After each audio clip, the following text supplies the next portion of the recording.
Praise the Lord. This is the day that Lord has made. We will rejoice and we will be glad today. Praise the Lord. ಈ ದಿವಸವನ್ನು ಕರ್ತನು ನೇಮಕ ಮಾಡಿದ್ದಾನೆ. ಈ ದಿವಸದಲ್ಲಿ ನಾವು ಆನಂದಿಸೋಣ, ಸಂತೋಷಿಸೋಣ. 2 Corinthians chapter 5 verse 7 says, we walk by faith, not by sight. 2 ಕೊರಿಂಥ 5:7 ಹೇಳ್ತದೆ, ನಾವು ನಂಬಿಕೆಯಿಂದ ನಡೆಯುವವರು ಎಂಬುದಾಗಿ. Why we need to walk by faith? ಯಾಕೆ ನಾವು ನಂಬಿಕೆಯಿಂದ ನಡೆಯಬೇಕು? Because we are living in the spirit. ಯಾಕಂದ್ರೆ ನಾವು ಆತ್ಮದಲ್ಲಿ ಜೀವಿಸ್ತಾ ಇದ್ದೇವೆ. As we born again, our spirit have become one spirit with the Lord. ನಾವು ಹೊಸದಾಗಿ ಹುಟ್ಟಿದಾಗ ನಮ್ಮ ಆತ್ಮ ದೇವರ ಆತ್ಮದೊಂದಿಗೆ ಅದು ಒಂದೇ ಆಗಿತು. So you have a fight in now as a believer. ಈಗ ವಿಶೇಷಗಳಾಗಿ ನಿಮಗೆ ಒಂದು ವಿಶೇಷತೆ ಇದೆ. But remember, this is not a bad fight, this is a good fight. ವಿಶ್ವಾಸಿಗಳಾದ ನಿಮಗೊಂದು ಹೋರಾಟವಿದೆ, ಅದು ಒಂದು ಕೆಟ್ಟ ಹೋರಾಟವಲ್ಲ, ಅದು ಒಳ್ಳೆಯ ಹೋರಾಟ. You may be thinking, okay, Jesus has fought the fight and Jesus conquered the Satan. Why we need to fight? ನೀವು ಯೋಚಿಸ್ತಿರ್ಬೋದು, ಈಗಾಗಲೇ ಯೇಸು ಹೋರಾಟವನ್ನ ಮಾಡಿದ್ದಾನೆ, ಸೈತಾನನನ್ನ ಜಯಿಸಿದ್ದಾನೆ, ನಾವು ಯಾಕೆ ಹೋರಾಟ ಮಾಡಬೇಕೆಂಬುದಾಗಿ. 100% Jesus won the victory in Christ Jesus. We are more than conquerors in Christ. ಹೌದು, ಯೇಸು ಸ್ವಾಮಿ 100% ಜಯಶಾಲಿ ಆಗಿದ್ದಾನೆ. ಕ್ರಿಸ್ತನಲ್ಲಿ ನಾವು ಜಯಶಾಲಿಗಿಂತ ಜಯಶಾಲಿಗಳು. ಹೌದು. Now you no need to fight to win over Satan. Now you are fighting against your senses, the fight of good fight of faith. ಈಗ ಸೈತಾನನ ವಿರುದ್ಧ ಜಯಿಸುವುದಕ್ಕಾಗಿ ನೀವು ಹೋರಾಟ ಮಾಡುವ ಅವಶ್ಯಕತೆ ಇಲ್ಲ. ನಿಮ್ಮ ಪಂಚೇಂದ್ರಿಯಗಳನ್ನ ನಿಯಂತ್ರಿಸುವುದಕ್ಕಾಗಿ ನೀವು ಹೋರಾಟ ಮಾಡಬೇಕು. Quickly turn our attention to 1 Timothy chapter 6 verse 12. ನಿಮ್ಮ ಗಮನವನ್ನ ವೇಗವಾಗಿ ಮೊದಲನೇ ತಿಮೋಥೆಯನಿಗೆ ಬರೆದ ಪತ್ರಿಕೆ 6ನೇ ಅಧ್ಯಾಯ 12ನೇ ವಾಕ್ಯಕ್ಕೆ ತಿರುಗಿಸಿಕೊಳ್ಳಿರಿ. Fight the good fight of faith, lay hold of the eternal life to which you were called, and you are confessed the good confession before many witnesses. ಕ್ರಿಸ್ತ ನಂಬಿಕೆಯುಳ್ಳವರು ಮಾಡತಕ್ಕ ಶ್ರೇಷ್ಠ ಹೋರಾಟವನ್ನ ಮಾಡು, ನಿತ್ಯ ಜೀವವನ್ನು ಹಿಡಿದುಕೋ, ಅದಕ್ಕಾಗಿ ದೇವರು ನಿನ್ನನ್ನು ಕರೆದನು. The number one thing the word of God says, fight the good fight of faith. ಮೊದಲನೇದಾಗಿ ಇಲ್ಲಿ ದೇವರ ವಾಕ್ಯ ಹೇಳುತ್ತಿರುವಂತದ್ದು ಒಳ್ಳೆಯ ಹೋರಾಟವನ್ನ ಮಾಡು. What is a good fight of faith? ಯಾವುದು ನಂಬಿಕೆಯ ಶ್ರೇಷ್ಠ ಹೋರಾಟ? That's why 2 Corinthians chapter 5 verse 7 says, we walk by faith, not by sight at all. ಅದಕ್ಕಾಗಿ 2 ಕೊರಿಂಥ 5 ಹೇಳುತ್ತದೆ, ನಾವು ನೋಡಿ ನಡೆಯುವವರಲ್ಲ, ನಂಬಿಕೆಯಿಂದ ನಡೆಯುವವರು ಎಂಬುದಾಗಿ. When you born again, what happened? Your spiritual eyes were opened, your spiritual ears were opened, you became born again into the realm of the spirit. ಯಾವಾಗ ನೀವು ಹೊಸದಾಗಿ ಹುಟ್ಟುತ್ತೀರೋ ಆಗ ನಿಮ್ಮ ಆತ್ಮಿಕ ಕಣ್ಣುಗಳು ತೆರೆಯಲ್ಪಡ್ತವೆ, ಆತ್ಮಿಕ ಲೋಕದಲ್ಲಿ ನೀವು ಆತ್ಮಿಕವಾಗಿ ಹುಟ್ಟುತ್ತೀರಾ. Now you can see spiritually, now you can hear spiritually. ಈಗ ನೀವು ಆತ್ಮಿಕವಾಗಿ ಕೇಳಿಸ್ಕೊಳ್ತೀರಾ, ಆತ್ಮಿಕವಾಗಿ ನೋಡ್ತೀರಾ. Hallelujah. Hallelujah. You don't need to pray, Lord, open my eyes. Your eyes are already open. ನಿಮ್ಮ ಕಣ್ಣುಗಳನ್ನ ತೆರೆ ಎಂಬ ಪ್ರಾರ್ಥಿಸುವ ಅವಶ್ಯಕತೆಯಲ್ಲಿ ಈಗಾಗಲೇ ನಿಮ್ಮ ಕಣ್ಣುಗಳು ತೆರೆಯಲ್ಪಟ್ಟಿವೆ.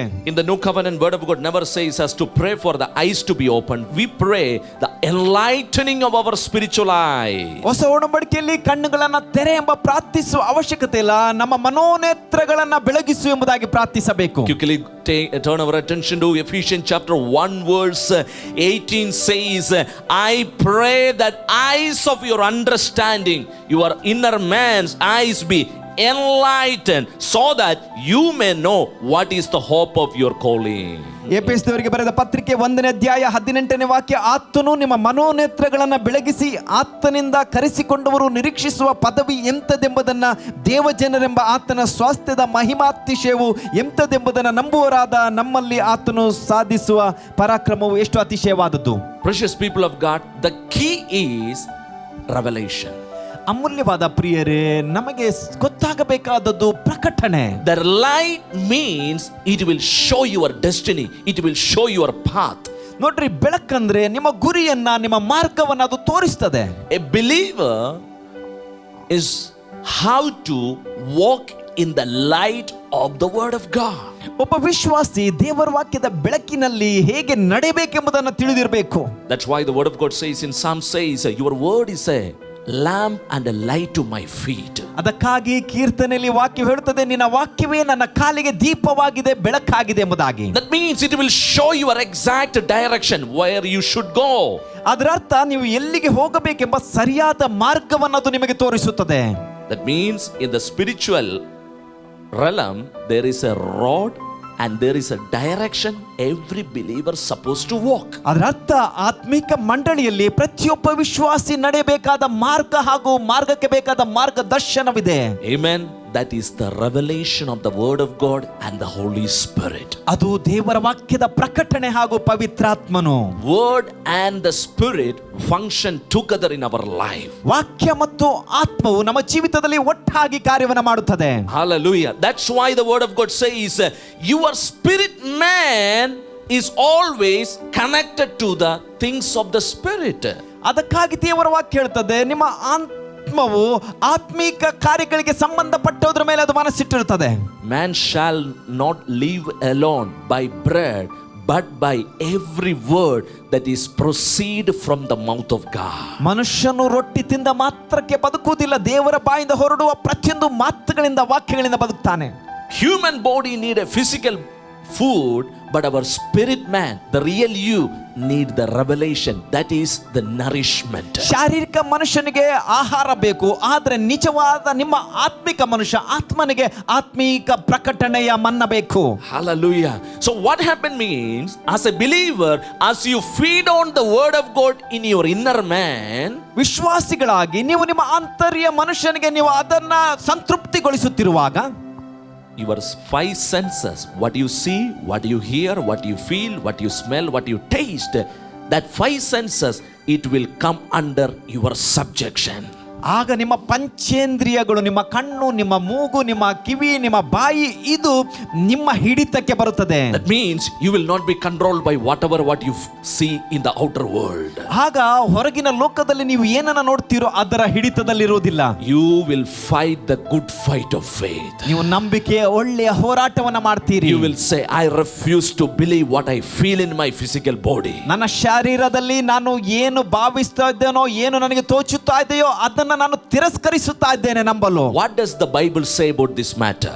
ಈ ಒಂದು ಸಂಗತಿಯ ಬಗ್ಗೆ ಸತ್ಯವೇದ ಏನು ಹೇಳುತ್ತದೆ? Apostle Paul say in 1 Corinthians chapter 9 verse 27.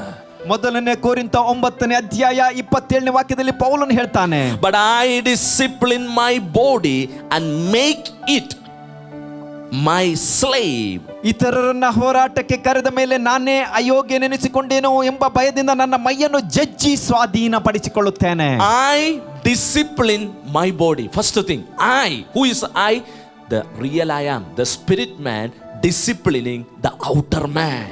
ಮೊದಲದಾಗಿ ಇಲ್ಲಿ ನನ್ನ ಮೈಯನ್ನ, ನನ್ನ ಆಂತರ್ಯ ಮನುಷ್ಯನ ನಾನು ಜಜ್ಜಿ ಸ್ವಾಧೀನಪಡಿಸಿಕೊಳ್ತೇನೆ. Discipline means what? Bringing your subjection, dominion. ಶಿಸ್ತಿಗೆ ಒಳಪಡಿಸುವುದು ಅಂದ್ರೆ ಏನಂದ್ರೆ ನಿಮ್ಮ ಒಂದು ಹಿಡಿತಕ್ಕೆ ತರುವಂತದ್ದು. That means what the word of God says, that will be your first priority. ಅದರ ಅರ್ಥ ದೇವರ ವಾಕ್ಯ ಏನು ಹೇಳ್ತದೋ ಅದಕ್ಕೆ ಮೊದಲನೇ ಆದ್ಯತೆ ಕೊಡುವಂತದ್ದು. Not what your body gives the information. ನಿಮ್ಮ ಶರೀರ ಏನೋ ಮಾಹಿತಿಯನ್ನು ಕೊಡುತ್ತದೋ ಅದಕ್ಕಲ್ಲ. Yes, we live in this world, but we are not slave to our physical body. ನಾವು ಈ ಲೋಕದಲ್ಲಿ ಜೀವಿಸುತ್ತಾ ಇದ್ದರೂ ನಮ್ಮ ಶರೀರಕ್ಕೆ ನಾವು ಎಂದಿಗೂ ಸಮೇತನು ದಾಸರಲ್ಲ. Jesus told, we live in this world, but we are not belong to this world. ಯೇಸು ಹೇಳಿದನು, ನಾವು ಈ ಲೋಕದಲ್ಲಿ, ನೀವು ಈ ಲೋಕದಲ್ಲಿ ಜೀವಿಸಿದರೂ ಈ ಲೋಕಕ್ಕೆ ಸಂಬಂಧಪಟ್ಟವರಲ್ಲ. But our responsibility, this is not God is going to do, it is your spirit man how to bring your body under your subjection. ಇಲ್ಲಿ ನೋಡ್ರಿ, ಇದು ದೇವರು ಮಾಡುವಂತದ್ದಲ್ಲ, ನಮ್ಮ ಜವಾಬ್ದಾರಿ. ನಿಮ್ಮ ಆಂತರ್ಯ ಮನುಷ್ಯನು ಹೇಗೆ ದೇವರ ಸ್ವಾಧೀನದಲ್ಲಿ, ನಿಮ್ಮ ಸ್ವಾಧೀನದಲ್ಲಿ ಬರುತ್ತಾನೋ ಅದನ್ನು ತರುವಂತದ್ದು. So many people I heard, so many people used to pray, Lord, kill my flesh, Lord, cut my flesh, destroy my flesh. They are praying to God.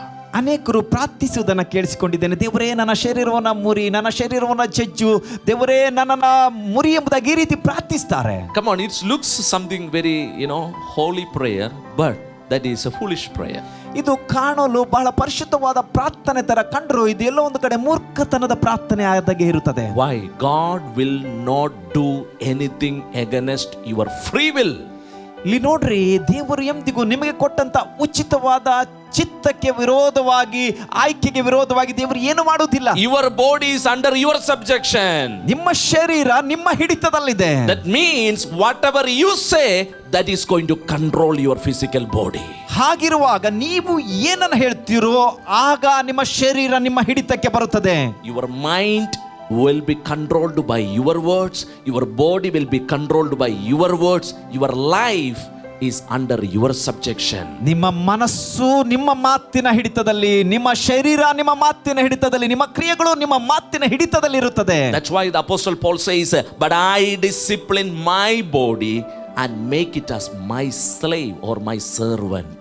ಅದಕ್ಕಾಗಿ ಅಪೊಸ್ತಲನಾದ ಪೌಲನು ಹೇಳ್ತಾನೆ, ನಾನು ನನ್ನ ಶರೀರವನ್ನ ಜಜ್ಜಿ ಅದನ್ನ ನನ್ನ ಸ್ವಾಧೀನದಲ್ಲಿ ಇಟ್ಕೊಳ್ತೇನೆ. That means your body is not your master, you are the master over your body. ಇದರ ಅರ್ಥ ನಿಮ್ಮ ಶರೀರ ನಿಮಗೆ ಒಡೆಯ ಅಲ್ಲ, ನೀವು ನಿಮ್ಮ ಶರೀರದ ಮೇಲೆ ಒಡೆಯರಾಗಿ ಆಳ್ವಿಕೆ ಮಾಡಬೇಕು. The real boss is your spirit man. ನಿಜವಾದ ಒಡೆಯ, ನಿಜವಾದ ಬಾಸ್ ನಿಮ್ಮ ಆಂತರ್ಯ ಮನುಷ್ಯ, ಆತ್ಮಿಕ ಮನುಷ್ಯ. Whatever you say, your body will obey. ನೀವು ಏನನ್ನ ಹೇಳ್ತೀರೋ ಅದಕ್ಕೆ ನಿಮ್ಮ ಶರೀರ ವಿಧೇಯವಾಗಬೇಕು. What it means? ಇದರ ಅರ್ಥವೇನು? When you say by the stripes of Jesus I am healed, when you say that word, you know what will happen? You are releasing healing to your physical body. ಯೇಸುವಿನ ಬಾಸುಂಡೆಗಳಿಂದ ನನ್ನ ಶರೀರಕ್ಕೆ ಸೌಖ್ಯವಾಗಿದೆ ಎಂಬುದಾಗಿ ನೀವು ಅರಿಕೆ ಮಾಡುವಾಗ, ಹೇಳುವಾಗಲೇ ನಿಮ್ಮ ಶರೀರಕ್ಕೆ ಸೌಖ್ಯತೆ ಉಂಟಾಗಬೇಕು. Your body don't have any other option. ಆಗ ನಿಮ್ಮ ಶರೀರಕ್ಕೆ ಬೇರೆ ಆಯ್ಕೆ ಇಲ್ಲ. Hallelujah. When you say I refuse to fear in the name of Jesus, ಯೇಸುವಿನ ನಾಮದಲ್ಲಿ ನಾನು ಭಯ ಬೀಳುವುದನ್ನು ತಿರಸ್ಕರಿಸುತ್ತೇನೆ ಎಂಬುದಾಗಿ ಹೇಳುವಾಗ, your mind is coming under your subjection. ಆಗ ನಿಮ್ಮ ಮನಸ್ಸು ನಿಮ್ಮ ಹಿಡಿತಕ್ಕೆ ಅದು ಬರಲೇಬೇಕು. I declare peace in my family. ನನ್ನ ಕುಟುಂಬದಲ್ಲಿ ಸಮಾಧಾನವನ್ನು ಘೋಷಿಸ್ತೇನೆ. You know what is happening? You are releasing peace in your family. ಆಗ ಏನಾಗುತ್ತದೆ ಗೊತ್ತಾ? ನಿಮ್ಮ ಕುಟುಂಬದಲ್ಲಿ ಸಮಾಧಾನವನ್ನು ಬಿಡುಗಡೆ ಮಾಡ್ತೀರಿ. Instead of that, many people will pray, Lord, come down from heaven and do something in this place. ಇದಕ್ಕೆ ಬದಲಾಗಿ ಕೆಲವರು ಪ್ರಾರ್ಥಿಸ್ತಾರೆ, ದೇವರೇ ಪರಲೋಕವನ್ನು ಬಿಟ್ಟು ಬಂದು ಏನಾದ್ರೂ ಮಾಡಬಾರ್ದಾ? That is Old Testament prayer. ಅದು ಹಳೆ ಒಡಂಬಡಿಕೆಯ ಪ್ರಾರ್ಥನೆ. Jesus came as an answer into this world. ಈ ಲೋಕಕ್ಕೆ ಯೇಸು ಉತ್ತರವಾಗಿ ಬಂದನು. Now it is your responsibility. You have to function in this world as a representative of Jesus. ಈಗ ನಿಮ್ಮ ಜವಾಬ್ದಾರಿ ಯೇಸುವಿನ ಪ್ರತಿನಿಧಿಯಾಗಿ ಈ ಲೋಕದಲ್ಲಿ ನೀವು ಕಾರ್ಯವನ್ನು ಮಾಡಬೇಕು. Precious people of God, we fight not to fight against Satan but against our sense knowledge. ಅಮೂಲ್ಯವಾದ ಪ್ರಿಯರೇ, ನಾವು ಸೈತಾನನ ವಿರುದ್ಧ ಹೋರಾಡುವುದಲ್ಲ, ನಮ್ಮ ಪಂಚೇಂದ್ರಿಯಗಳ ಹಿಡಿತಕ್ಕಾಗಿ ಅದರ ವಿರುದ್ಧ ಹೋರಾಡಬೇಕು. That is called a good fight of faith. ಅದು ನಂಬಿಕೆಯ ಒಳ್ಳೆಯ ಹೋರಾಟ. Amen. Word of God says in James chapter 4 verse 7 says, stand firm and resist the devil. Submit to God. Number one thing, submit to God and stand firm and resist the devil. He will flee from you. ಯಾಕೋಬ 4ನೇ ಅಧ್ಯಾಯ 7ನೇ ವಾಕ್ಯ ಹೇಳುತ್ತದೆ, ದೇವರಿಗೆ ಒಳಗಾಗಿರಿ, ಸೈತಾನನನ್ನು ಎದುರಿಸಿರಿ, ಅವನು ನಿಮ್ಮನ್ನ ಬಿಟ್ಟು ಓಡಿ ಹೋಗುವನು ಎಂಬುದಾಗಿ. Hallelujah. You don't need to fight against Satan. ನೀವು ಸೈತಾನನ ವಿರುದ್ಧ ಹೋರಾಡುವ ಅವಶ್ಯಕತೆ ಇಲ್ಲ. Why? ಯಾಕೆ? He is already defeated. ಈಗಾಗಲೇ ಆತನು ಸೋತು You ಹೋಗಿದ್ದಾನೆ. cannot defeat the Satan. ನೀವು ಸೈತಾನನನ್ನು ಸೋಲಿಸುವ ಅವಶ್ಯಕತೆ ಇಲ್ಲ. 2020 years back, Jesus made him nothing on the cross. 2020 ವರ್ಷಗಳ ಹಿಂದೆ ಶಿಲುಬೆಯಲ್ಲಿ ಸೈತಾನನನ್ನ ಏನು ಇಲ್ಲದವನಾಗಿ ಯೇಸು ಮಾಡಿದ್ದಾನೆ. Now what is our responsibility? ಈಗ ನಮ್ಮ ಜವಾಬ್ದಾರಿ ಏನು? Resist his lies. ಆತನ ಸುಳ್ಳನ್ನ ಎದುರಿಸಿರಿ. Come on, resist his lies. ಆತನ ಸುಳ್ಳನ್ನ ಎದುರಿಸಿರಿ. That means what? You are not believing any lies of the enemy. ಇದರ ಅರ್ಥ ವಿರೋಧಿಯ ಯಾವ ಸುಳ್ಳನ್ನ ನೀವು ನಂಬಬಾರದು. Amen. Speak the word of God. ದೇವರ ವಾಕ್ಯವನ್ನ ಮಾತಾಡ್ರಿ. Life is in your mouth. ನಿಮ್ಮ ಬಾಯಲ್ಲಿ ಜೀವವಿದೆ. Your future is blessed. ನಿಮ್ಮ ಭವಿಷ್ಯತ್ತು ಆಶೀರ್ವದಿಸಲ್ಪಟ್ಟಿದೆ. Your family is blessed. ನಿಮ್ಮ ಕುಟುಂಬವು The ಆಶೀರ್ವದಿಸಲ್ಪಟ್ಟಿದೆ. ministry that God has given to you, it is blessed. ನಿಮಗೆ ಕೊಡಲ್ಪಟ್ಟ ದೇವರು ಕೊಡಲ್ಪಟ್ಟ ಸೇವೆ ಆಶೀರ್ವದಿಸಲ್ಪಟ್ಟಿದೆ. Hallelujah. Hallelujah. Speak the word of God. ದೇವರ ವಾಕ್ಯವನ್ನ ಮಾತಾಡ್ರಿ. Amen. May God bless you. ದೇವರು ನಿಮ್ಮನ್ನು ಆಶೀರ್ವದಿಸಲಿ. This is the time to rejoice in the Lord. ಇದು ಕರ್ತನಲ್ಲಿ ಆನಂದಿಸುವ ಸಮಯ. Now I welcome Pastor John to come forward and lead us in worship. ಈ ವೇಳೆಯಲ್ಲಿ ಪಾಸ್ಟರ್ ಜಾನ್ ಅವರು ಮುಂದೆ ಬಂದು ಆರಾಧನೆಯಲ್ಲಿ ನಡೆಸಬೇಕಾಗಿ ನಾನು ಕೇಳಿಕೊಳ್ತೇನೆ. Praise the lord. ಹಲ್ಲೆಲೂಯಾ. ಒಳ್ಳೆಯ ಸಂದೇಶವನ್ನು ನಾವು ಕೇಳಿದ್ದೇವೆ. ಎಕ್ಸಾಲ್ಟೇಷನ್ ಪಾಸ್ಟರ್ ಜೋಸೆಫ್ ಮಾತಾಡಿದರು. Fight the good fight of faith, ನಂಬಿಕೆಯಾದ ಶ್ರೇಷ್ಠವಾದ ಹೋರಾಟವನ್ನು ಮಾಡು. ಮತ್ತು ಇಂದ್ರಿಯಗಳಲ್ಲಿ ನಡೆಯದೆ, ಸ್ವಾಭಾವಿಕ ಇಂದ್ರಿಯಗಳಲ್ಲಿ ನಡೆಯದೆ ಆತ್ಮೀಕತೆಯಲ್ಲಿ ಆತ್ಮೀಕವಾಗಿ ನಡೆಯುವಂಥ ಉತ್ತೇಜನ ವಾಕ್ಯವನ್ನು ನಾವು ಕೇಳಿದ್ದೇವೆ. ಇದು ಸಮಯ ಆರಾಧಿಸುವಂಥ ಸಮಯ. ಕಮನ್, ನಾವು ಆರಾಧನೆ ಮಾಡುವ. ದೇವರು ನಮ್ಮ ಸಂಗಡ ಇದ್ದಾನೆ. ನೀವು ನನ್ನೊಂದಿಗೆ ಸ್ತುತಿ ಮತ್ತು ಆರಾಧಿಸುವಾಗ, ನೀವು ಮನೆಯಲ್ಲಿ ಟಿ ವಿಯಲ್ಲಿ ನೋಡ್ತಾ ಇದ್ದೀರಿ, ನಾವು ಶರೀರದಲ್ಲಿ ದೂರವಾಗಿದ್ದರೂ ಆತ್ಮದಲ್ಲಿ ಕ್ರಿಸ್ತನಲ್ಲಿ ಒಂದೇ ಆಗಿದ್ದೇವೆ. ಆದ ಕಾರಣ ನಮ್ಮನ್ನು ನೋಡುತ್ತಾ ಇರುವಾಗ ಟಿವಿಯಲ್ಲಿ ನೀವು ಚಪ್ಪಾಳೆಯನ್ನು ತಟ್ಟುತ್ತಾ ಹಾಡುತ್ತಾ ಕರ್ತನನ್ನು ಕೊಂಡಾಡಿ ಆತನನ್ನು ಆರಾಧಿಸುವ. ಕಮಾನ್. ರಾಫಾ ಯೆಹೋವಾ ನನ್ನ ಸೌಖ್ಯರಥ ನಿಸಿ ಯೆಹೋವಾ ಎಂದು ಜಯ ಕೊಡುವ ಈ ದೇವ ನನ್ನ ದೇವ. ಕಮಾನ್ ಎಲ್ಲರೂ. ನನ್ನ ಪಿತಾನಲ್ಲೋ ಏನಾನಂದ, ಈ ದೇವ ನನ್ನ ದೇವ, ನನ್ನ ಪಿತಾನಲ್ಲೋ ಏನಾನಂದ. Hey glory, come on, clap your hand. God is with us, in us, and everywhere, every place. His presence is moving. Aha, glory. Rafa ಯೆಹೋವಾ ನನ್ನ ಸೌಖ್ಯದಾತ, ಶಮ್ಮ ಯೆಹೋವಾ ಎಂದು ಆತ ಇರುವ. ರಾಫಾ ಯೆಹೋವಾ ನನ್ನ ಸೌಖ್ಯದಾತ, ಶಮ್ಮ ಯೆಹೋವಾ ಎಂದು ಆತ ಇರುವ. ಈ ದೇವ ನನ್ನ ದೇವ, ನನ್ನ ಪಿತಾನಲ್ಲೋ ಏನಾನಂದ, ಈ ದೇವ ನನ್ನ ದೇವ, ನನ್ನ ಪಿತಾನಲ್ಲೋ ಏನಾನಂದ. ಸರ್ವಶಕ್ತನಾದವ ನನ್ನ ದೇವ, ಇಲ್ಲಿಲ್ಲ ಅಸಾಧ್ಯವೂ ಒಂದು ಇಲ್ಲ. ಸರ್ವಶಕ್ತನಾದವ ನನ್ನ ದೇವ, ನಿನ್ನಿಂದ ಅಸಾಧ್ಯವೂ ಒಂದು ಇಲ್ಲ. ಅಖಿಲಾಂಡವ ನಿರ್ಮಿಸಿದ ನನ್ನ ಪಿತಾನಲ್ಲೋ ಏನಾನಂದ, ಅಖಿಲಾಂಡವ ನಿರ್ಮಿಸಿದ ನನ್ನ ಪಿತಾನಲ್ಲೋ ಏನಾನಂದ. ಶಾಲೋಮ್ ಯೆಹೋವಾ ನನ್ನ ಸಮಾಧಾನ, ನಿಸ್ಸಿ ಯೆಹೋವಾ ನನ್ನ ಜಯ ಧ್ವಜವು. ಶಾಲೋಮ್ ಯೆಹೋವಾ ನನ್ನ ಸಮಾಧಾನ, ನಿಸ್ಸಿ ಯೆಹೋವಾ ನನ್ನ ಜಯ ಧ್ವಜವು. ಈ ದೇವ ನನ್ನ ದೇವ, ನನ್ನ ಪಿತಾನಲ್ಲೋ ಏನಾನಂದ, ಈ ದೇವ ನನ್ನ ದೇವ, ನನ್ನ ಪಿತಾನಲ್ಲೋ ಏನಾನಂದ. ಸರ್ವಶಕ್ತನಾದವ ನನ್ನ ದೇವ, ನಿನ್ನಿಂದ ಅಸಾಧ್ಯವೂ ಒಂದು ಇಲ್ಲ. ಓಹೋ, ಸರ್ವಶಕ್ತನಾದವ ನನ್ನ ದೇವ, ನಿನ್ನಿಂದ ಅಸಾಧ್ಯವೂ ಒಂದು ಇಲ್ಲ. ಅಖಿಲಾಂಡವ ನಿರ್ಮಿಸಿದ ನನ್ನ ಪಿತಾನಲ್ಲೋ ಏನಾನಂದ. ಸರ್ವಲೋಕವ ಸೃಷ್ಟಿಸಿದ ನನ್ನ ಪಿತಾನಲ್ಲೋ ಏನಾನಂದ. ಶಾಲೋಮ್ ಯೆಹೋವಾ ನನ್ನ ಸಮಾಧಾನ, ರೋಹಿ ಯೆಹೋವಾ, ರೋಹಿ ಯೆಹೋವಾ ನನ್ನ ಒಳ್ಳೆ ಕುರುಬ, ಈರೇ ಈರೇ ಯೆಹೋವಾ ನನಗೆ ಒದಗಿಸುವ.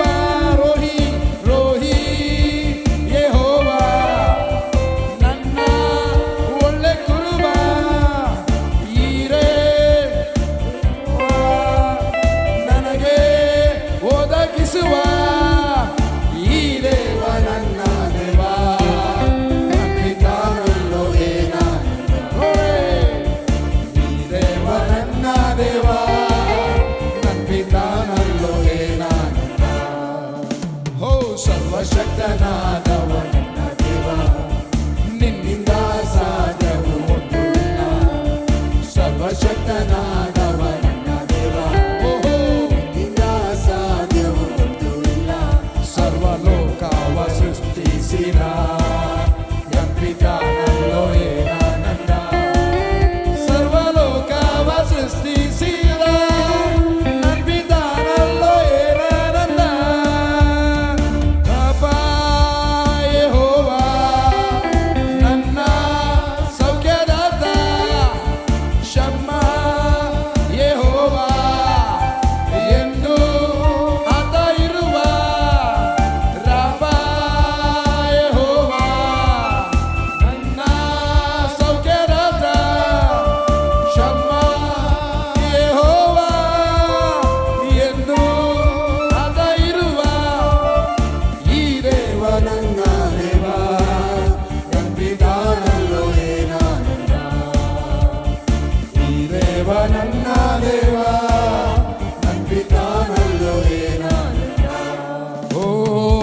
ಎಂತನಲ್ಲ ಯೇಸು ರಾಜನಿವ, ಕರ್ತನ ಅಧಿಕಾರ ನಿರೂಪಿಸಲು, ದೇವರ ರಾಜ್ಯ ನಮ್ಮಲ್ಲಿ ಸ್ಥಾಪಿಸಲು, ಸೈತಾನನ ಶಕ್ತಿಯ ತುಳಿದಾಕಲು.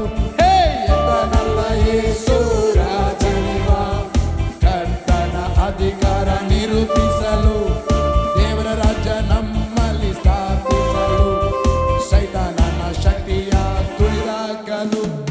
ಯೇಸುವೇ ನನ್ನಲ್ಲಿ ವಾಸಿಸಿ ಇಂದು ನಾನಲ್ಲ ಎಂದು ನೀನಾಗಿರು, ರಾಜನೇ ಎಂದು ವಾಸಿಸಿನಿ ಇಂದು ನಾನಲ್ಲ ಎಂದು ನೀನಾಗಿರು. ಯೇಸುವೇ ನನ್ನಲ್ಲಿ ವಾಸಿಸಿ ಇಂದು ನಾನಲ್ಲ ಎಂದು ನೀನಾಗಿರು, ರಾಜನೇ ಎಂದು ವಾಸಿಸಿನಿ ಇನ್ನು ನಾನಲ್ಲ ಎಂದು ನೀನಾಗಿರು. ದೆವ್ವಗಳ ಓಡಿಸಿ ರೋಗಗಳ ನೀಗಿಸಿ ಬಂಧನವೆಲ್ಲ ಬಿಡಿಸಲು, ಕುರುಡರು ಕಿವುಡರು ಕುಂಟರು ಎಲ್ಲ ಬಾಧ್ಯವಾಗಿ ಹೊಂದಲು ದೇವರ ರಾಜ್ಯವ. ಯೇಸುವೇ ನನ್ನಲ್ಲಿ ವಾಸಿಸಿ ಇನ್ನು ನಾನಲ್ಲ ಎಂದು ನೀನಾಗಿರು, ರಾಜನೇ ಎಂದು ವಾಸಿಸಿ ಇನ್ನು ನಾನಲ್ಲ ಎಂದು ನೀನಾಗಿರು.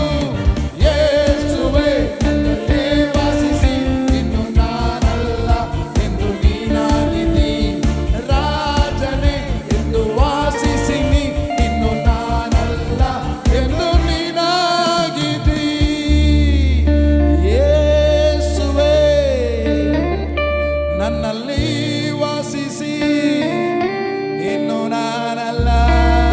ಕಮಾನ್ ಹೇಳಿ, ಇನ್ನು ನಾನಲ್ಲ. ಎಲ್ಲರೂ ಇನ್ನು ನಾನಲ್ಲ ಎಂದು ನೀನಾಗಿದ್ದೀ, ರಾಜನೇ ಇಂದು ವಾಸಿಸಿನಿ ಇನ್ನು ನಾನಲ್ಲ ಎಂದು ನೀನಾಗಿದ್ದೀ.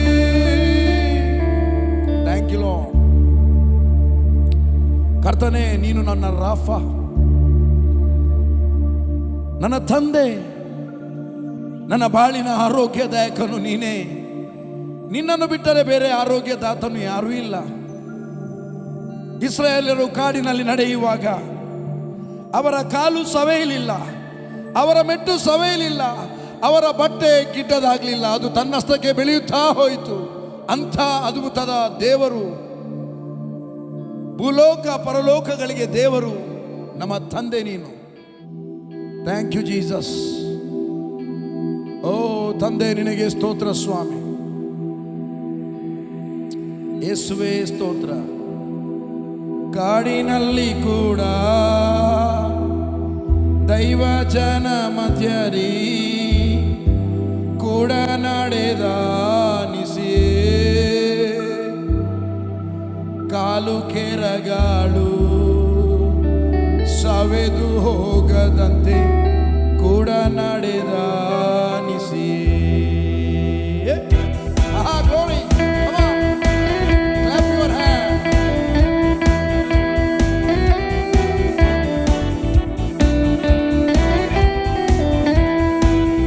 ಓ ಕಾಡಿನಲ್ಲಿ ಕೂಡ ದೈವಜನ ಮಧ್ಯದಿ ಕೂಡ ನಡೆದ ನಿಸಿಯೇ, ಕಾಲು ಕೆರಗಾಳು ಸವೆದು ಹೋಗದಂತೆ ಕೂಡ ನಡೆದ ನಿಸಿಯೇ. ಓಹೋ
ಕೆರಗಾಡು ಸವೆದು ಹೋಗದಂತೆ ಕೂಡ ನಡೆದಾಡಿಸಿಯೇ. ಓ ಕಾಡಿನಲ್ಲಿ ಕೂಡ ದೈವ ಜನ ಮಧ್ಯದಲ್ಲಿ ಕೂಡ ನಡೆದಾಡಿಸಿಯೇ. ಕಾಲು ಕೆರಗಾಡು ಸವೆದು ಹೋಗದಂತೆ ಕೂಡ ನಡೆದಾಡಿಸಿಯೇ. ಯೆಹೋವಾ ನಿಸಿಯೇ, ಜಯ ಧ್ವಜ ನಿಸಿಯೇ, ನಮ್ಮ ಕೂಡ ಇರುವ ನಿಸಿಯೇ, ನನಗೆ ಜಯ ಕೊಟ್ಟ ನಿಸಿಯೇ. Thank you lord, thank you lord. ನಿನ್ನ ವಾಕ್ಯ ಹೇಳ್ತದೆ, ನಿಮ್ಮಲ್ಲಿರುವ ಆತನು ಲೋಕದಲ್ಲಿರುವ ಆತನಿಗಿಂತ ಹೆಚ್ಚಿನವನು. ನೀವು ಸುಳ್ಳು ಪ್ರವಾದಿಯನ್ನು ಜಯಿಸಿದ್ದೀರಿ. You are more than the conqueror. ಜಯಶಾಲಿಗಿಂತ ಜಯಶಾಲಿಗಳು. ಕಾರಣ ಜಯವನ್ನು ಕೊಟ್ಟಾತನು ನೀನು ಸ್ವಾಮಿ. ತಂದೆ, ನಿನ್ನನ್ನು ವಂದಿಸುತ್ತೇವೆ, ನಿನ್ನನ್ನು ಆರಾಧಿಸುತ್ತೇವೆ. ಕಮಾನ್ ಪ್ರಿಯರೇ, ನಾವು ಆರಾಧಿಸುವ ಆತ ನಮ್ಮ ಮಧ್ಯದಲ್ಲಿದ್ದಾನೆ. Thank you lord.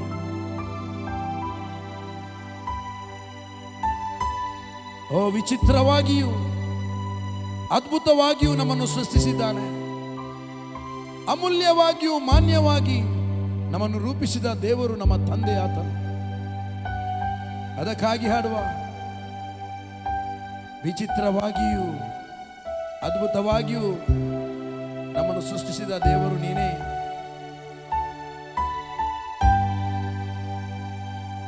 ವಿಚಿತ್ರವಾಗಿಯೂ ಮಾನ್ಯವಾಗಿಯೂ ಅದ್ಭುತವಾಗಿಯೂ ನನ್ನ ಸೃಷ್ಟಿಸಿದ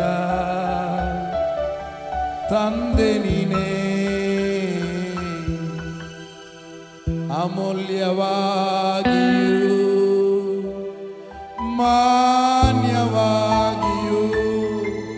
ನನ್ನ ಸ್ವೀಕರಿಸಿದ ಕರ್ತ ನೀನೇ. ಆತ ಎಲ್ರೋಹಿ, ನೋಡುವಾತನು. ಆತ ಎಲ್ರೋಹಿ, ನೋಡುವಾತನು. Thank you lord. Oh, we love you. There is no one else like you, O God, our Father. ನೀನು ನಮ್ಮ ತಂದೆ, ಅಪ್ಪ. ತಂದೆ ಎಂದು ಕರೆಯುವ ನಿನ್ನ ಮಗನ ಆತ್ಮನನ್ನು ಕೊಟ್ಟಿದ್ದಿ. ಅದಕ್ಕಾಗಿ ನಾವು ಧೈರ್ಯದಿಂದ ನಿನ್ನ ಅಪ್ಪ, ತಂದೆ, ಅಪ್ಪ, ಫಾದರ್ ಎಂಬುದಾಗಿ ಕರೆಯುತ್ತೇವೆ.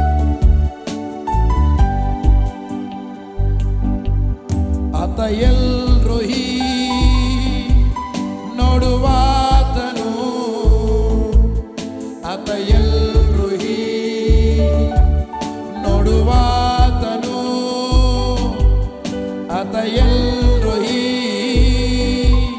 ನೋಡುವಾತನು. ಆತ ಎಲ್ರೋಹಿ, ನೋಡುವಾತನು. ನನ್ನ ನೋಡುವಾತನನ್ನು ನೋಡಿದೆ, ನನ್ನ ಕಾಣುವಾತನನ್ನು ಕಂಡುಕೊಂಡೆ. ನನ್ನ ನೋಡುವಾತನನ್ನು ನೋಡಿದೆ, ನನ್ನ ಕಾಣುವಾತನನ್ನು ಕಂಡುಕೊಂಡೆ. ಪ್ರಿಯರೇ, ಹಾಗರಳು ಸಾರಳಿಂದ ಬೇರ್ಪಟ್ಟು ಅಬ್ರಾಮನನ್ನು ಬಿಟ್ಟು ತನ್ನ ಮಗನನ್ನು ಕರ್ಕೊಂಡು ಹೋಗುವಾಗ ಇಷ್ಮಾಯೇಲನ್ನು, ಆಕೆಗೆ ನೀರು ಬೇಕಿತ್ತು. ಮಗನು ಸಾಯುವ ಸ್ಥಿತಿಯಲ್ಲಿದ್ದಾಳೆ. ಆಗ ಕರ್ತನಿಗೆ ಮೊರೆ ಇಟ್ಟಾಗ ಅಲ್ಲಿ ಆತನು ಲೈರೋಯಿ ಬಾವಿ ಎಂಬ ಜಾಗದಲ್ಲಿ ಆಕೆಗೆ ನೀರನ್ನು ಒದಗಿಸಿದ. ಆಗ ಆಕೆ ಹೇಳ್ತಾಳೆ, ಓ, ನನ್ನನ್ನು ನೋಡುವಾತನನ್ನು ನಾನು ನೋಡಿದೆ, ನನ್ನನ್ನು ನೋಡುವಾತನನ್ನು ನಾನು ನೋಡಿದೆ. ಆಕೆ ಅಲ್ಲಿ ನೀರಿಗೋಸ್ಕರ ಕಣ್ಣು ತೆರೆಯಲ್ಪಟ್ಟಿತ್ತು. ಆಕೆಗೆ ನೀರು ಸಿಕ್ಕಿತು. ಆತನು ಒದಗಿಸುವಾತನು, ಆತನನ್ನು ಆರಾಧಿಸುವ ಆತನು ನಮ್ಮ ಒಳಗೆ ಇದ್ದಾನೆ, ನಮ್ಮ ಸುತ್ತಲಿದ್ದಾನೆ, ನಮ್ಮ ಸಂಗಡ ಯೇಸು ಹೇಳಿದ, ನಾನು ನಿಮಗೆ ಒಬ್ಬ ಸಹಾಯಕನನ್ನು ಕಳಿಸುತ್ತೇನೆ. ಆತನು ಎಲ್ಲ ದಿನ ಎಲ್ಲ ಸಮಯ ನಿಮ್ಮ ಬದಿಯಲ್ಲಿಯೂ ನಿಮ್ಮ ಒಳಗೆ ವಾಸ ಮಾಡುತ್ತಾನೆ.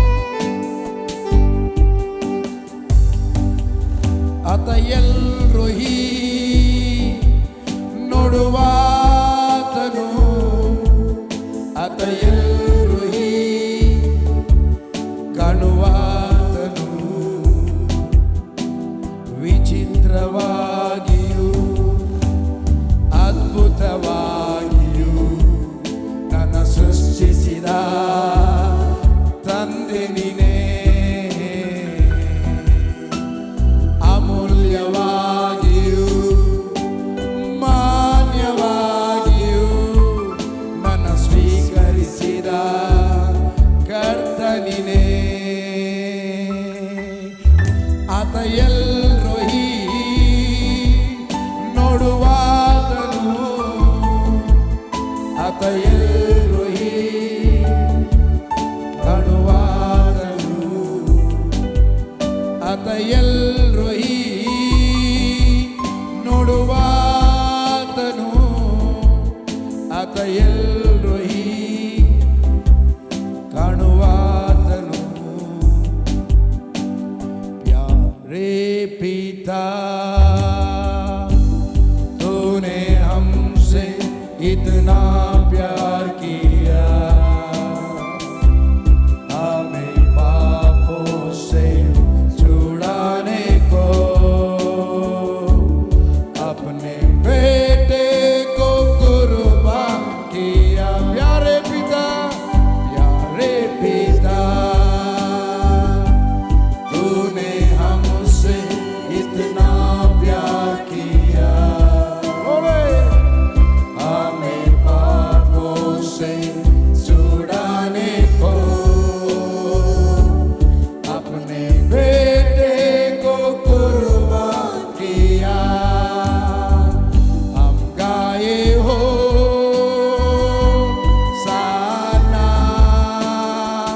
तू राजाओं का हे राजा, तेरी महिमा होवे सदा. तू है प्रभु हमारा खुदा. यीशु मसीह, तेरे जैसा है कोई नहीं. तेरे चरणों में झुके आसमां और महिमा गाए ज़मीन. हम गाए हो सारा, तू राजाओं का हे राजा, तेरी महिमा होवे सदा. तू है प्रभु हमारा खुदा. ಹಾಗೆ ಮ್ಯೂಸಿಕ್ ಹೋಗ್ತಾ ಇರಲಿ. Thank you Lord. ತಂದೆ ನಿನಗೆ ಸ್ತೋತ್ರ. ಈ ದಿನದ ಆರಾಧನೆಯಲ್ಲಿ ನಮ್ಮ ಮಹಿಮೆಯನ್ನು ಪ್ರದರ್ಶಿಸಿದೆ. ಓ, ನಿನ್ನ ಮಹಿಮೆಯಲ್ಲಿ ನಾವು ಚಲಿಸಿದ್ದೇವೆ. ನಿನ್ನ ಮಹಿಮೆಯಲ್ಲಿ ಚಲಿಸುವಂತೆ ನೀನು ಮಾಡಿದ್ದಿ, ಅದಕ್ಕಾಗಿ ಸ್ತೋತ್ರ. ಕರ್ತನೆ, ಮುಂದೆ ಇರುವ ಭಾಗವನ್ನು ಕೂಡ ನಿನ್ನ ಕರಗಳಿಗೆ ಒಪ್ಪಿಸಿಕೊಡ್ತೇವೆ.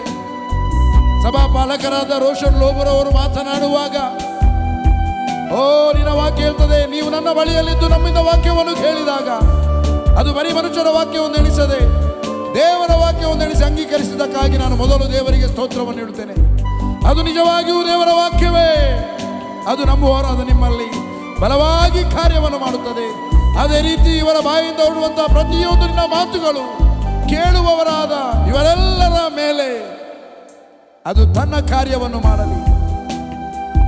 ಇವರೆಲ್ಲರ ಜೀವಿತ ಇದ್ದ ಹಾಗೆ ಇರುವುದಿಲ್ಲ. ತಂದೆ, ನೀನು ಇವರನ್ನು ಉಪಯೋಗಿಸುವುದಕ್ಕಾಗಿ ಸ್ತೋತ್ರ. ಎಲ್ಲದರಲ್ಲಿ ಘನ ಮಾನ ಮಹಿಮೆ ನಿನಗೊಬ್ಬನಿಗೆ ಸ್ವಾಮಿ. ಯೇಸುವಿನ ನಾಮದಲ್ಲಿ ತಂದೆ, amen. Thank you, Father. We worship you and glorify your name. We magnify your name, O God. Spirit of God, rise within us. We thank you. Thank you, Holy Spirit. We worship you, Master. Thank you. ವಿಚಿತ್ರವಾಗಿಯೂ ಅದ್ಭುತವಾಗಿಯೂ ನನ್ನ ಸೃಷ್ಟಿಸಿದ ತಂದೆ ನೀನೇ, ಅಮೂಲ್ಯವಾಗಿಯೂ ಮಾನ್ಯವಾಗಿಯೂ ನನ್ನ ಸ್ವೀಕರಿಸಿದ ಕರ್ತನಿನೇ. ಆತ El Roi ನೋಡುವಾತನು, ಆತ El Roi ನೋಡುವಾತನು, ಆತ ಎಲ್ರೋಹಿ ನೋಡುವಾತನು, ಆತ ಎಲ್ರೋಹಿ ನೋಡುವಾತನು. ನನ್ನ ನೋಡುವಾತನನ್ನು ನೋಡಿದೆ, ನನ್ನ ಕಾಣುವಾತನನ್ನು ಕಂಡುಕೊಂಡೆ. ನನ್ನ ನೋಡುವಾತನನ್ನು ನೋಡಿದೆ, ನನ್ನ ಕಾಣುವಾತನನ್ನು ಕಂಡುಕೊಂಡೆ. ಆತ ಎಲ್ರೋಹಿ ನೋಡುವಾತನು, ಆತ ಎಲ್ರೋಹಿ ನೋಡುವಾತನು, ಆತ ಎಲ್ರೋಹಿ ನೋಡುವಾತನು, ಆತ El Roi ನೋಡುವಾತನು. Father, we thank you. ಕರ್ತ, ನಿನ್ನ ವಾಕ್ಯ ಹೇಳುತ್ತದೆ, ನೀನು ಭೂಲೋಕದಲ್ಲೆಲ್ಲ ನಿನ್ನ ದೃಷ್ಟಿಯನ್ನು ಪ್ರಸರಿಸಿ ಯಥಾರ್ಥ ಹೃದಯವುಳ್ಳವರಿಗೋಸ್ಕರ ನಿನ್ನ ಪ್ರತಾಪವನ್ನು ತೋರಿಸಲು ನೀನು ಎಚ್ಚರವಾಗಿದ್ದೆ. ಅದಕ್ಕೋಸ್ಕರ ನಿನಗೆ ನಾವು ಕೃತಜ್ಞತೆಯನ್ನು ಸಲ್ಲಿಸ್ತಾ ಇದ್ದೇವೆ. ಕರ್ತನೆ, ಪ್ರತಿಯೊಬ್ಬರು ಯಾರು ಫೇಸ್ಬುಕ್ಕಲ್ಲಿ, ಯೂಟ್ಯೂಬಲ್ಲಿ, ಟಿವಿಯಲ್ಲಿ ಯಾರು ವಾಚ್ ಮಾಡ್ತಾ ಇದ್ದರು, ಅವರ ಮನೋನೇತ್ರಗಳು ತೆರೆಯಲ್ಪಡಲಿ, ಅವರ ಅಂಡರ್ಸ್ಟ್ಯಾಂಡಿಂಗ್ ಓಪನ್ ಆಗಲಿ. Thank you. ಪ್ರತಿಯೊಬ್ಬರ ಪ್ರಶ್ನೆಗಳಿಗೆ ಉತ್ತರವಾಗಿ ನೀನು ಮಾತಾಡುವ ಆತನಾಗಿದ್ದೆ. ಅದಕ್ಕೋಸ್ಕರ ನಿನಗೆ ನಾವು ಕೃತಜ್ಞತೆಯನ್ನು ಸಲ್ಲಿಸ್ತಾ ಇದ್ದೇವೆ. ಪವಿತ್ರ ಆತ್ಮನೇ, ನಾವು ನಿನ್ನಿಂದ ನಡೆಸಲ್ಪಡುತ್ತೇವೆ, ನಿನ್ನಿಂದ ನಾವು ಹೊಂದುತ್ತೇವೆ. ಯೇಸು ನಾಮದಲ್ಲಿ ತಂದೆ, amen, amen, amen. Praise God. ಪ್ರಿಯರೇ, ಯೇಸು ಕ್ರಿಸ್ತನ ಹೆಸರಿನಲ್ಲಿ ನಿಮ್ಮನ್ನು ವಂದಿಸ್ತಾ ಇದ್ದೇನೆ. 2ನೇ ಪೂರ್ವಕಾಲ ವೃತ್ತಾಂತ 16ನೇ ಅಧ್ಯಾಯ 9ನೇ ವಚನ. ನಾವು ಈ ವಚನವನ್ನು ನಾವು ಓದುವ 2ನೇ ಪೂರ್ವಕಾಲ ವೃತ್ತಾಂತ 16ನೇ ಅಧ್ಯಾಯ 9ನೇ ವಚನದಲ್ಲಿ, ಯೆಹೋವನು ಭೂಲೋಕದ ಎಲ್ಲ ಕಡೆಗಳಲ್ಲಿಯೂ ದೃಷ್ಟಿಯನ್ನು ಪ್ರಸರಿಸ್ತಾ ತನ್ನ ಕಡೆಗೆ ಯಥಾರ್ಥ ಮನಸ್ಸುಳ್ಳವರ ರಕ್ಷಣೆಗಾಗಿ ತನ್ನ ಪ್ರತಾಪವನ್ನು ತೋರ್ಪಡಿಸ್ತಾನೆ. ನೀನು ಈ ಕಾರ್ಯದಲ್ಲಿ ಬುದ್ಧಿಹೀನನಾಗಿ ನಡೆದುಕೊಂಡಿದ್ದಿ, ಇಂದಿನಿಂದ ನಿನಗೆ ಯುದ್ಧಗಳು ಇದ್ದೇ ಇರುವವು ಎಂದು ಹೇಳಿದನು. ಪ್ರಿಯರೇ, ಆಸನು ನಾವು ನೋಡ್ತೇವೆ, ಒಬ್ಬ ರಾಜನು, ಆತನು 35 ವರ್ಷ 35 years ಆತನು ದೇವರನ್ನು ಆತುಕೊಂಡಿದ್ದ. ಪ್ರಿಯರೇ, ದೇವರು ಆತುಕೊಳ್ಳುವುದು ಹೇಗೆ ಅಂತ ಹೇಳಿದ್ರೆ, ದ ಬೈಬಲ್ ಹೇಳ್ತದೆ, ಜಾನೋಕ್ತಿ 3ನೇ ಅಧ್ಯಾಯ 5-6ನೇ ವಚನದಲ್ಲಿ, ಸ್ವಬುದ್ಧಿಯನ್ನೇ ಆಧಾರ ಮಾಡಿಕೊಳ್ಳದೆ ಯೆಹೋವನ ಮೇಲೆ ಭರವಸವಿಡು. Lean not your own understanding, but trust in God. ಆಗ ದೇವರನ್ನು ನಾವು ಟ್ರಸ್ಟ್ ಮಾಡಬೇಕಾದ್ರೆ we need faith. Faith is in what? ನಂಬಿಕೆ ಯಾವುದರ ಮೇಲೆ? ನಂಬಿಕೆ ದೇವರ ವಾಕ್ಯದ ಮೇಲೆ. ಯಾಕಂತ ಹೇಳಿದ್ರೆ ನಾವು ಎರಡು ಲೋಕದಲ್ಲಿ ಜೀವಿಸ್ತಾ ಇದ್ದೇವೆ. ಒಂದು ಕಾಣುವಂಥ ಲೋಕ, ಮತ್ತೊಂದು ಕಾಣದ ಲೋಕ. ಈ ಕಾಣದ ಲೋಕ ಅಂದರೆ ಈ ಕಣ್ಣಿಗೆ ಕಾಣುವುದಿಲ್ಲ, ಬಟ್ ಆ ಲೋಕಕ್ಕೆ ಈ ಲೋಕ ಕಾಣ್ತದೆ. ಫಾರ್ ಎಕ್ಸಾಂಪಲ್, ನೀನು ಬೆಳಕಿನಲ್ಲಿದ್ದಿ, ಕತ್ತಲೆಯಲ್ಲಿ ಯಾರಿದ್ದಾರಂತ ನಿನಗೆ ಕಾಣುವುದಿಲ್ಲ, ಬಟ್ ಕತ್ತಲೆಯಲ್ಲಿ ಯಾರು ಕೂತ್ಕೊಂಡಿದ್ದಾನೋ ಅವನಿಗೆ ನಾನು ಕಾಣ್ತಾ ಇದ್ದೇನೆ. ಅಥವಾ ನೀನು ಬೆಳಕಿನಲ್ಲಿದ್ದಿ, ಕತ್ತಲೆಯಲ್ಲಿ ಯಾರು ಕೂತ್ಕೊಂಡಿದ್ದಾರೋ ಅವನಿಗೆ ಬೆಳಕಿನಲ್ಲಿದ್ದವನು ಕಾಣ್ತಾನೆ. ಅದೇ ಬೆಳಕಿನಲ್ಲಿದ್ದವನಿಗೆ ಕತ್ತಲೆಯಲ್ಲಿ ಯಾರು ಕೂತ್ಕೊಂಡಿದ್ದಾರೆ ಅದು ಕಾಣುವುದಿಲ್ಲ. ಅದೇ ರೀತಿ ಆತ್ಮಿಕ ಲೋಕ ನಮ್ಮನ್ನು ನೋಡ್ತಾ ಇದೆ, ಆದರೆ ನಾವು ಆತ್ಮಿಕ ಲೋಕವನ್ನು ಈ ಕಣ್ಣುಗಳನ್ನು ನೋಡಲಿಕ್ಕೆ ಆಗುವುದಿಲ್ಲ. 5 ಫಿಸಿಕಲ್ ಸೆನ್ಸ್ಗಳ ಮೂಲಕ ನಾವು ಕಮ್ಯುನಿಕೇಟ್ ಮಾಡಲಿಕ್ಕೆ ಆಗುವುದಿಲ್ಲ. We can communicate and see the realm of the spirit through our inner eyes and through the word of God. The word of God is giving light for the darkness. Light. Praise God. ಅದಕ್ಕೋಸ್ಕರ 11ನೇ ಅಧ್ಯಾಯ 6ನೇ ವಚನ ಇಬ್ರಿಯ ಪತ್ರಿಕೆಯಲ್ಲಿ ಬರೆಯುತ್ತದೆ ಗ್ರಂಥದಲ್ಲಿ, ನಂಬಿಕೆ ಇಲ್ಲದೆ ಯಾರು ದೇವರನ್ನು ಮೆಚ್ಚಿಸಲಿಕ್ಕೆ ಆಗುವುದಿಲ್ಲ.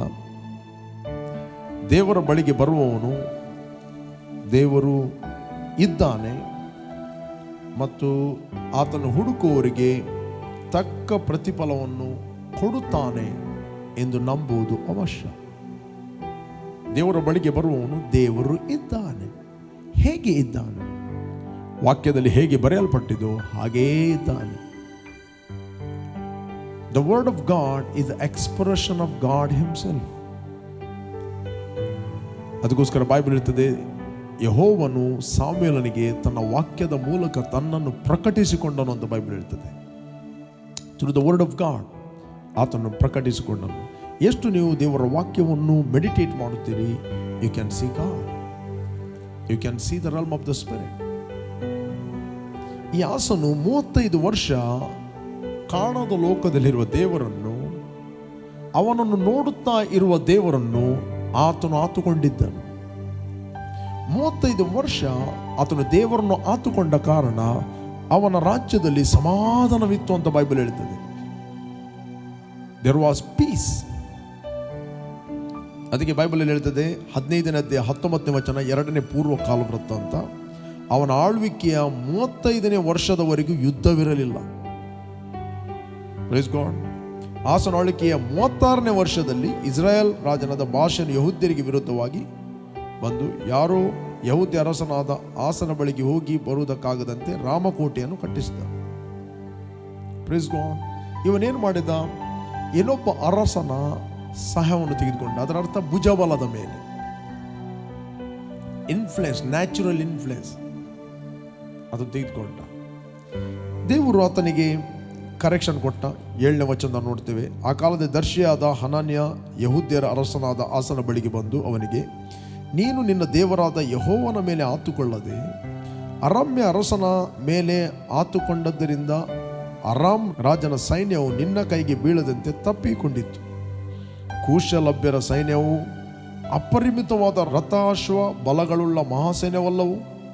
ನೀನು ಯೆಹೋವನನ್ನ ಮೇಲೆ ಆತುಕೊಂಡದ್ದರಿಂದ ಆತನು ಅದನ್ನು ನಿನ್ನ ಕೈಗೆ ಒಪ್ಪಿಸಿಕೊಟ್ಟನು. ಯಾರ ಮೇಲೆ ಆತುಕೊಂಡದ್ದರಿಂದ? ದೇವರ ಮೇಲೆ ಆತುಕೊಂಡದ್ದರಿಂದ. ಅವರದ್ದು ಎಷ್ಟೋ ಲಕ್ಷ ಸೈನಿಕರಿತ್ತು. ಆ ಸಂದರ್ಭದಲ್ಲಿ ಆತನು ದೇವರ ಮೇಲೆ ಆತುಕೊಂಡನು. ದೇವರು ಆತನಿಗೆ ಯುದ್ಧ ಜಯವನ್ನು ಕೊಟ್ಟನು. ಇಲ್ಲಿ ದೇವರು ಕರೆಕ್ಷನ್ ಕೊಡ್ತಾ ಇದ್ದಾನೆ. ನೀನು ನನ್ನ ಮೇಲೆ ಆತುಕೊಳ್ಳದೆ ಯಾಕೆ ಇವರ ಮೇಲೆ ನೀನು ಆತುಕೊಂಡಿದ್ದಿ? ನ್ಯಾಚುರಲ್ ಇನ್ಫ್ಲುಯೆನ್ಸ್ಗೆ ಯಾಕೆ ಹೋಗಿದ್ದಿ? ಅಲ್ಲಿ 16ನೇ ಅಧ್ಯಾಯ 9ನೇ ವಚನ ನೋಡ್ತೇವೆ, ಯೆಹೋವನು ಭೂಲೋಕದ ಮೇಲೆಲ್ಲ ತನ್ನ ದೃಷ್ಟಿಯನ್ನು ಪ್ರಸರಿಸಿ ಯಥಾರ್ಥ ಹೃದಯವುಳ್ಳವರಿಗೋಸ್ಕರ ತನ್ನ ಪ್ರತಾಪವನ್ನು ತೋರಿಸಲು ಆತನು ಎಚ್ಚರವಾಗಿದ್ದಾನೆ. Every time you are listening the word of God, you maintain your conscious about God. Praise God. ಅಲ್ಲಿ ದೇವರು ಹೇಳ್ತಾನೆ, ಇಂದಿನಿಂದ ನಿನಗೆ ಯುದ್ಧಗಳು ಇದ್ದೇ ಇರುವವು. ಈ ಕಾರ್ಯದಲ್ಲಿ ನೀನು ಬುದ್ಧಿಹೀನನಾಗಿ ನಡೆದಿದ್ದೆ. ಕೆಲವರು ಅನೇಕ ವರ್ಷ ದ ಫೈನಾನ್ಷಿಯಲ್ ವಿಷಯದಲ್ಲಿ ಅವರ ದೇವರ ಮೇಲೆ ನಂಬಿಕೆ ಇಡ್ತಾರೆ. 10 ವರ್ಷ 15 ವರ್ಷ. ಸಡನ್ಲಿ ನೀನು ಯಾವಾಗ ಸಾಲ ತೆಗೆದುಕೊಳ್ಳುವುದಿಲ್ಲ, ನಾನು ದೇವರ ಮೇಲೆ ನಂಬಿಕೆ ಇಡ್ತೇನೆ, ಭರವಸೆಯಿಂದ ಇಡ್ತೇನೆ ಅಂತ ಹೇಳ್ತಿರುವಾಗ ಸಾಲ ಕೊಡುವವರು ಬ್ಯಾಂಕಿನವರು ಕೂಡ ನಿನ್ನ ಹತ್ತಿರ ಬರ್ತದೆ, ನಿನಗಿಷ್ಟು ಲೋನ್ ಕೊಡ್ತೇವೆ ಅಂತ. ಇವನು ದೇವರ ಮೇಲೆ ಆತುಕೊಳ್ಳದೆ ಆತನು ಸಾಲದ ಮೇಲೆ ಆತುಕೊಂಡು, ಕಾರಣ ಅವನಿಗೆ ಯಾವಾಗಲೂ ಲೈಫ್ ಲಾಂಗ್ ಅಲ್ಲಿ ಹೇಗೆ ಸಾಲದಿಂದ ಹೊರಗೆ ಬರುವುದಂತ ಗೊತ್ತಾಗುವುದಿಲ್ಲ. ಈ ಸಾಲ ಎಂಬ ಹೋರಾಟ ಲೈಫ್ ಲಾಂಗ್ ಇದ್ದೇ ಇರ್ತದೆ ಅವರಿಗೆ. ಅವನಿಗೆ 1 ಕೋಟಿ ಕೊಟ್ಟರು ಅವನು ಪುನಃ ಸಾಲಗಾರನಾಗ್ತಾನೆ. ಇಲ್ಲಿ 35 ವರ್ಷ ಈ ಆಸನು ದೇವರನ್ನು ಆತುಕೊಂಡಿದ್ದ, ಆತನಲ್ಲಿ ಸಮಾಧಾನವಿತ್ತು. When you trust in God for the finance, for the family, whatever it is, you have a peace. If you trust in any natural things, ನಿನ್ನ ಸ್ವಂತ ಬುದ್ಧಿಯನ್ನು ಆತುಕೊಂಡ್ರೆ ಲೈಫಲ್ಲಿ ಯಾವಾಗಲೂ ಹೋರಾಟಗಳು ಇದ್ದೇ ಇರುವ. Even though you are a believer, born again, speaking in tongue, ಯಾವಾಗಲೂ ಹೋರಾಟಗಳು. ಮತ್ತು ನೀನು ಅದನ್ನೇ ಪ್ರೀಚ್ ಮಾಡ್ತೀಯ, ಲೈಫ್ ಅಂದರೆ ತುಂಬ ಹೋರಾಟ ಹೋರಾಟ ಹೋರಾಟ ಹೋರಾಟ. ನೋ, 35 ವರ್ಷ ಈತನಿಗೆ ಹೋರಾಟ ಇರಲಿಲ್ಲ, ಓನ್ಲಿ ಪೀಸ್, ಸಮಾಧಾನವಿತ್ತು. ಯಾಕೆ ಹೋರಾಟ ಎಲ್ಲಿಂದ ಸ್ಟಾರ್ಟ್ ಆಯಿತು? ಹೋರಾಟ ದೇವರನ್ನು ನೋಡದೆ ನ್ಯಾಚುರಲ್ ಸಿಚುವೇಶನ್ ಅನ್ನು, ನ್ಯಾಚುರಲ್ ಇನ್ಫ್ಲುಯೆನ್ಸ್ ಅನ್ನು ಆತುಕೊಂಡದರಿಂದ ಅವನಿಗೆ ಲೈಫ್ ಲಾಂಗ್ ಹೋರಾಟ. ಫೈನಾನ್ಷಿಯಲ್ ಹೋರಾಟ, ಹೆಲ್ತಿನ ವಿಷಯದಲ್ಲಿ ಹೋರಾಟ ನಾವು ನೋಡ್ತೇವೆ. ನಾನೊಂದು ಒಬ್ಬ ಸೇವಕನ ಬಗ್ಗೆ ಕೇಳಿದ್ದೆ. ಒಬ್ಬ ಸೇವಕ ದೊಡ್ಡ ಮಿನಿಸ್ಟ್ರಿ ನಡೆಸ್ತಾ ಇದ್ದ.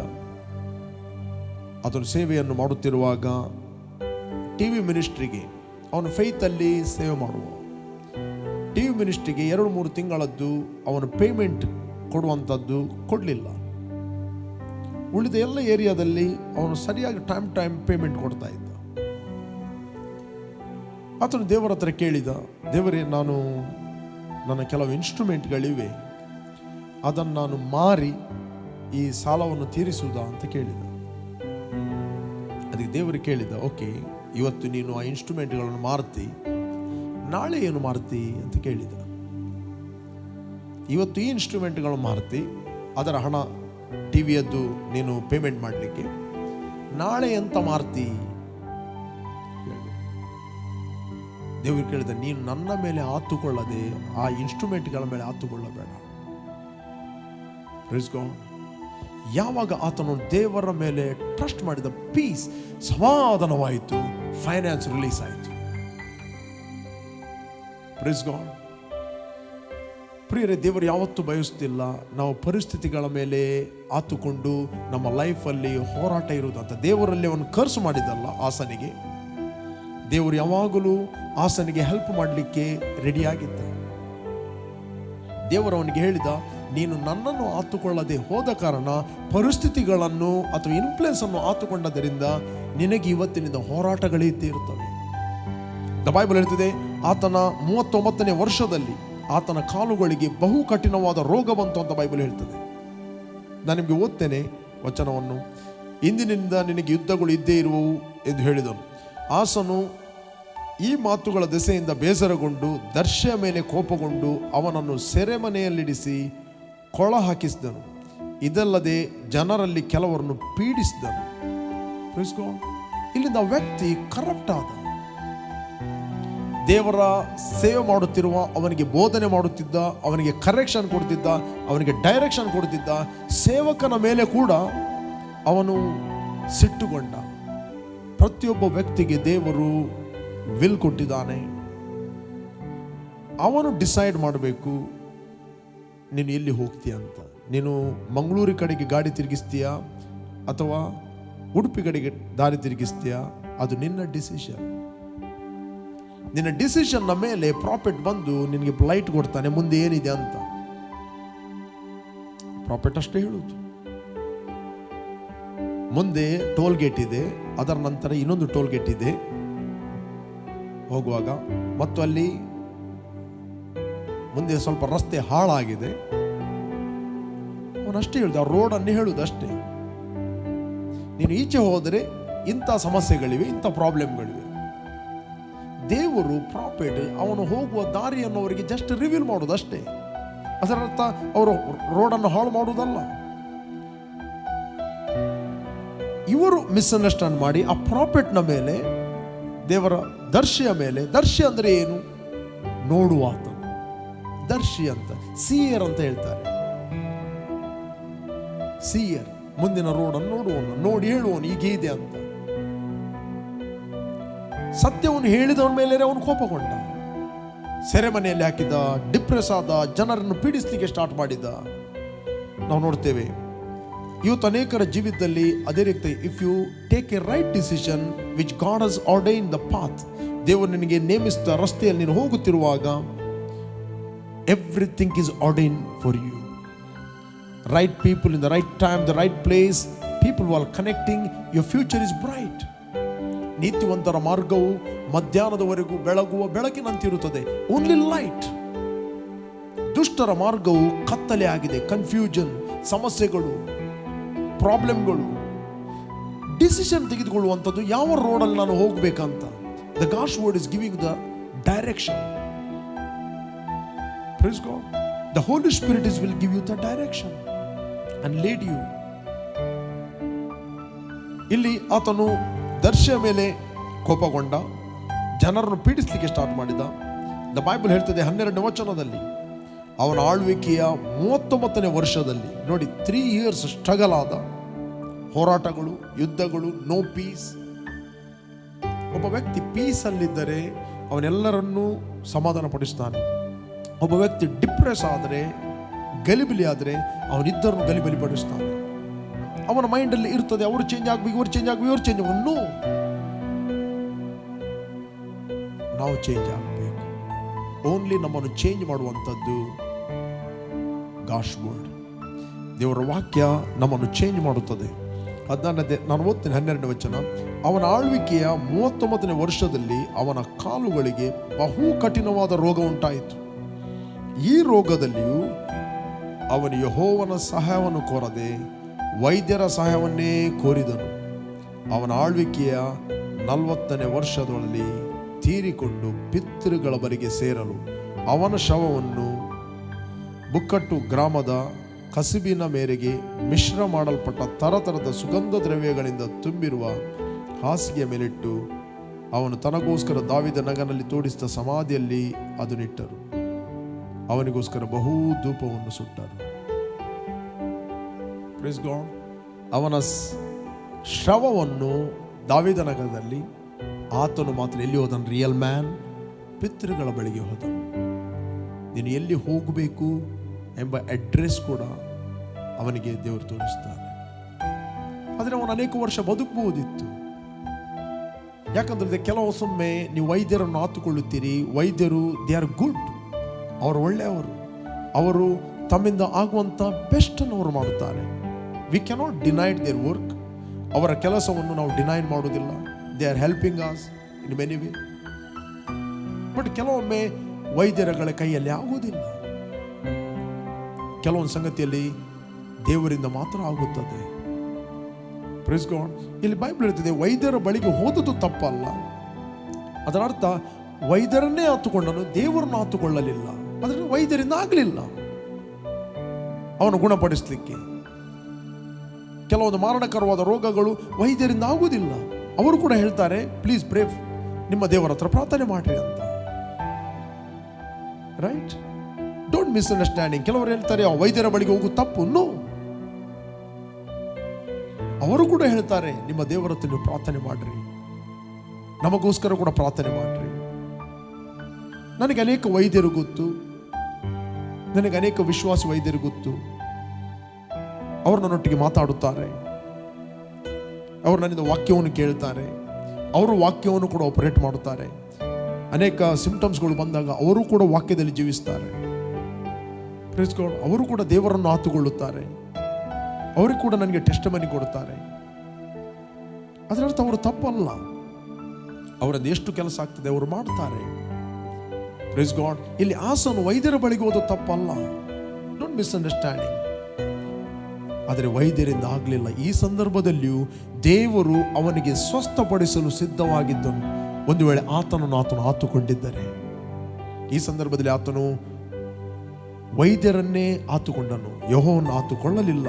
ಆತನು 40ನೇ ವರ್ಷದಲ್ಲಿ ಅವನ ಆಳ್ವಿಕೆಯ ಸತ್ತನು. 35 ವರ್ಷ ಎಂಥ ವ್ಯಕ್ತಿ? Peaceful, only trusting god, only faith message. Praise God. 35 ವರ್ಷ ಆತನ ಸೇವೆಯಲ್ಲಿ ದೇವರನ್ನು ಆತುಕೊಂಡ. ಕೊನೆ 5 ವರ್ಷಗಳು ಅಪೊಸ್ತಲ ಪೌಲ ಹೇಳ್ತಾನೆ, ಶ್ರೇಷ್ಠ ಹೋರಾಟವನ್ನು ಮಾಡಿದ್ದೇನೆ, ನನ್ನ ಓಟವನ್ನು ನಾನು ಕಡೆಗಣಿಸ್ತೇನೆ, ಕ್ರಿಸ್ತ ನಂಬಿಕೆಯನ್ನು ಕಾಪಾಡಿದ್ದೇನೆ. Praise God. This is very important. ನಿಮ್ಮ ನಂಬಿಕೆಯನ್ನು ನೀವು ಪ್ರೊಟೆಕ್ಟ್ ಮಾಡಿರಿ. Protect your faith. Continuously protect and continuously depend upon God. Don't lean not your own understanding. ನಿಮ್ಮ ಸ್ವಬುದ್ಧಿಯನ್ನು ಆಧಾರ ಮಾಡಿಕೊಳ್ಳದೆ ಯಾವಾಗಲೂ ದೇವರನ್ನು ಆತುಕೊಳ್ಳಿರಿ. ದೇವರನ್ನು ಆತುಕೊಳ್ಳುವುದಂದರೆ ಆತನ ವಾಕ್ಯವನ್ನು ಆತುಕೊಳ್ಳುವುದು. ಆತನ ವಾಕ್ಯ, ಕ್ರಿಸ್ತನಲ್ಲಿ ನೀವು ಯಾರಾಗಿದ್ದೀರಿ, ನಿಮಗೇನು ಕೊಡಲ್ಪಟ್ಟಿದೆ, ನೀವೇನು ಮಾಡಲು ಶಕ್ತರು. Praise God. ಬಿಲೀವ್. ನಿಮ್ಮ ಲೈಫ್ ಇದ್ದ ಹಾಗೆ ಇರುವುದಿಲ್ಲ. ಒಂದು ವೇಳೆ ನೀವು ಯೇಸುವನ್ನು ಅಂಗೀಕಾರ ಮಾಡಿದ್ರೆ, it's right time. Call Jesus in your heart. I am going to pray for you. ನಾನು ನಿಮಗೋಸ್ಕರ ಪ್ರಾರ್ಥನೆ ಮಾಡ್ತೇನೆ. ಇಷ್ಟರವರೆಗೆ ನೀವು ತೀರ್ಮಾನ ಮಾಡಿದ್ದರೆ ನಿಮ್ಮ ಹೃದಯದಲ್ಲಿ ತೀರ್ಮಾನ ಮಾಡಿರಿ. I will lead you in prayer. Thank you Holy Spirit. ಭೂಮಿ ಆಕಾಶಗಳುಂಟು ಮಾಡಿ ದೇವರೇ, ನಿನ್ನ ನನ್ನ ಮೇಲೆ ಎಷ್ಟೋ ಪ್ರೀತಿಯನ್ನು ಮಾಡಿ ನಿನ್ನೊಬ್ಬನೇ ಮಗನಾದ ಯೇಸುವನ್ನು ನನಗೋಸ್ಕರ ಕಳಿಸಿದೆ. ಆತ ನನಗೋಸ್ಕರ ಶಿಲುಬೆಯಲ್ಲಿ ಸತ್ತು ಹೂಡಲ್ಪಟ್ಟು 3ನೇ ದಿನ ಸತ್ತವರ ಒಳಗಿಂದ ಆತನು ಎದ್ದು ಬಂದನೆಂದು ನನ್ನ ಹೃದಯದಲ್ಲಿ ನಾನು ನಂಬುತ್ತೇನೆ. ಬಾಯಿಂದ ಅರಿಕೆ ಮಾಡುತ್ತೇನೆ, ಯೇಸುವೆ ನನ್ನ ಕರ್ತನೆಂದು. ನಾನು ನಂಬುತ್ತೇನೆ ನನಗೆ ಬಿಡುಗಡೆ ಆಯಿತು. ನಾನು ನಂಬುತ್ತೇನೆ ನನಗೆ ನೀತಿಯು ದೊರಕಿತು. ನಾನು ನಂಬುತ್ತೇನೆ ನೀನು ವಾಗ್ದಾನ ಮಾಡಿದ ಪವಿತ್ರಾತ್ಮನನ್ನು ನಾನು ನಂಬಿಕೆಯಲ್ಲಿ ಸ್ವೀಕರಿಸ್ತೇನೆ. Fill me with your holy spirit. Thank you lord.